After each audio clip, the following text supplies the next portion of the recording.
भावांनो, बऱ्याच जणांची कमेंट अशी आली की तुमच्या व्हीएसटीची माती जास्त उडते. तर त्यासाठी काय केलंय आपण, एकतरी टायर आत घेतलेले आहेत आणि टायर आत घेतल्यामुळं 3.5 फुटी म्हणजे सरी मारता येत्या आणि टायर आत असल्यामुळं माती टायर दबत नाही.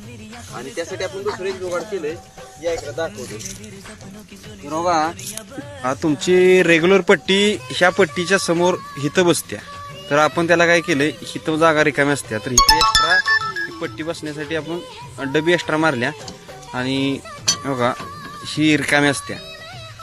तर टायर आत घेतल्यानंतर आपण ही समोरासमोर असं केलंय जेणेकरून बाहेरच्या बाजूला जास्त माती पडावी, त्यासाठी आपण हे असं केलंय. आणि आपण फक्त व्हीएसटी आणि 302 निळी पट्टी ह्या दोन पट्ट्या आपण वापरतो. ह्या दोन्ही पट्ट्यांचं काम चांगलं आहे.